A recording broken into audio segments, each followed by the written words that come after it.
It happened on a cold Christmas night, a night so painfully ordinary that no one expected it to split my life into before and after.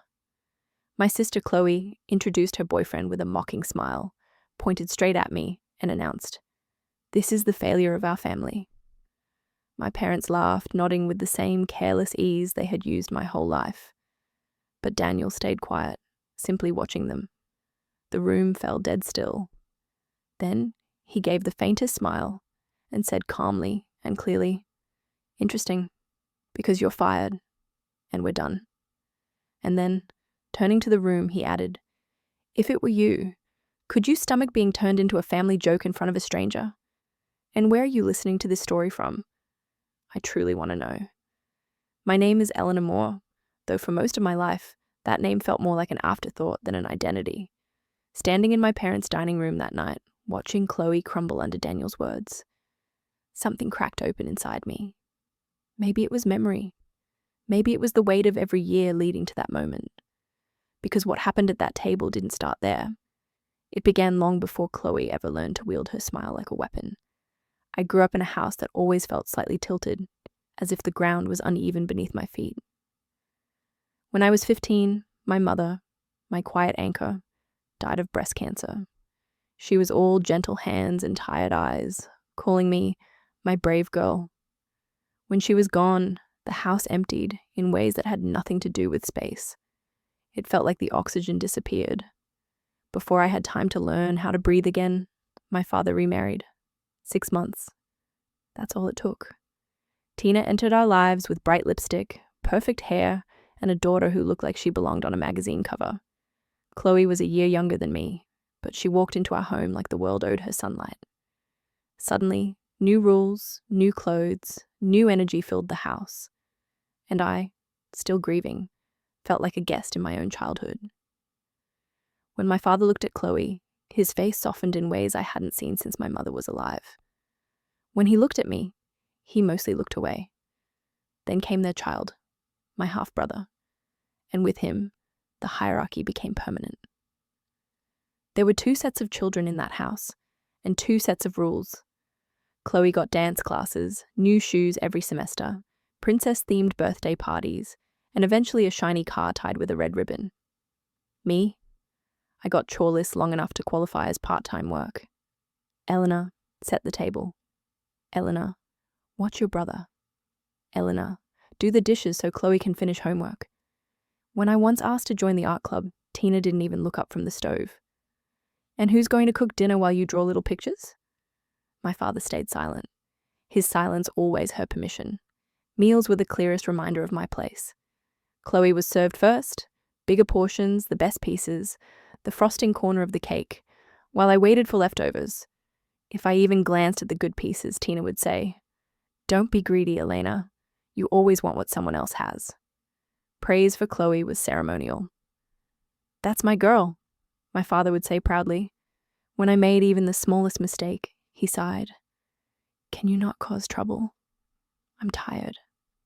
Somehow, I was always the trouble, even when I did everything right, and Tina knew exactly how to cut me with sweetness. "You're so sensitive," she'd sigh, "just like your mother. Always emotional. Exhausting." She used my mother's death as a leash, reminding me constantly that the woman I adored would be ashamed of my attitude. Over time, I went silent. Silence felt safer. Eventually, I believed the story they wrote for me. Chloe, the golden child. Me, the disappointment. The cautionary tale. The example of what not to become. If someone feeds you leftovers long enough, you begin to think that's all you deserve. So when Chloe called me the failure of our family at Christmas dinner, it was just the same old cruelty on a bigger stage. But Daniel's reaction, his silence, his eyes, and finally his words, was the first crack in that narrative.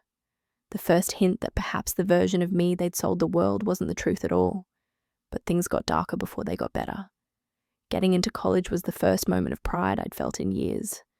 A thin envelope arrived with a partial scholarship to a state university's design and marketing program.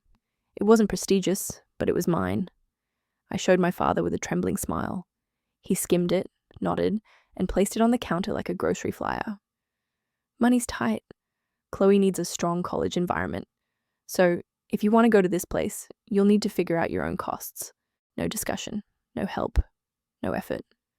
Chloe got private college, dorms, meal plans, study abroad. I got bus routes, loans, roommates who partied, and winter nights typing in a freezing house where the heater broke. I studied until midnight, worked shifts at a cafe until closing, then dragged myself through homework until dawn. I barely ate, barely slept, barely existed, but I kept going. Meanwhile, my family bragged about Chloe like she was royalty. To them, I wasn't even worth asking about. My breakdown began when my landlord announced the house would be sold. I begged the university for help. Nothing. Without housing, I couldn't keep up. When I told my father, he simply said, "College isn't for everyone." Tina added, "Chloe was always the strong one." I withdrew 2 weeks later. No goodbye dinner, no offer to help me move, no pride, just silence. That night, in a tiny studio above a laundromat, Chloe texted me, "Try not to screw it up this time." I didn't cry. I was all cried out.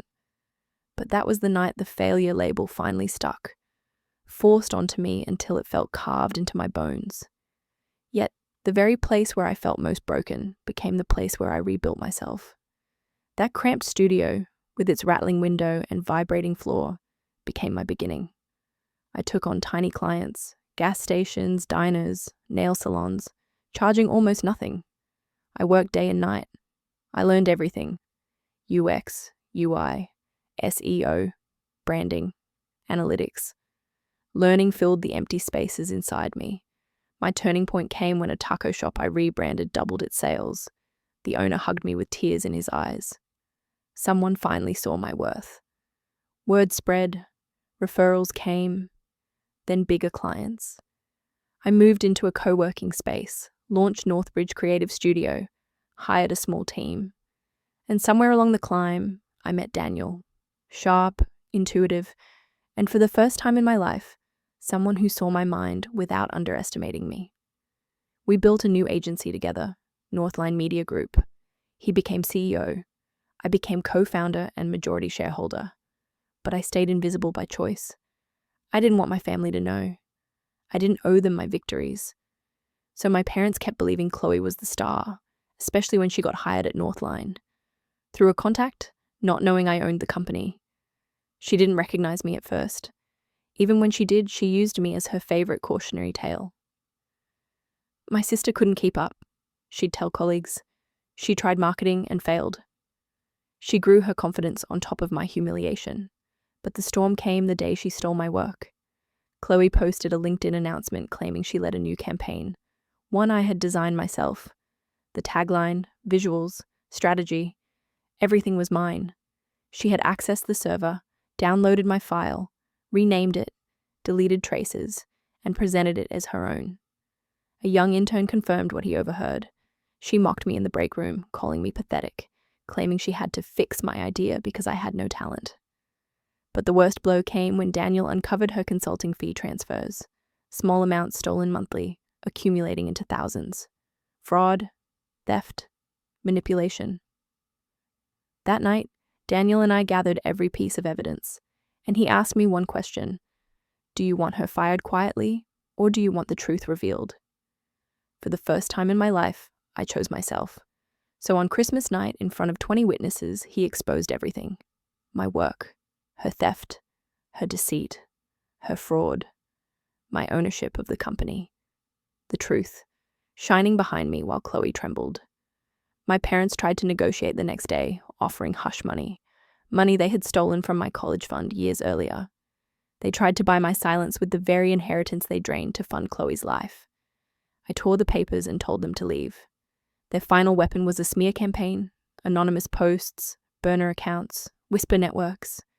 My parents joined in, painting me as unstable. But Daniel, our attorney, and the truth dismantled it all. Legal notices silenced every lie. And then I blocked them all. Silence finally felt like peace. 1 year later, my life looked nothing like what they predicted for me. I moved to Seattle, expanded Northline, built a team that respected me, and filled my life with people who saw me, not as a failure, but as the architect of everything I built. Chloe couldn't find work. My parents faced financial consequences for the stolen trust funds. Their world shrank. Mine expanded. My first Christmas on my own terms was simple, warm, and filled with chosen family, the one I built for myself. And here's the truth I learned. Blood is not a license for abuse. You are allowed to choose peace. You are allowed to walk away from the people who demand you stay small. You are allowed to rewrite the story they forced on you. And now I want to know, if you're comfortable sharing, where are you listening to this story from?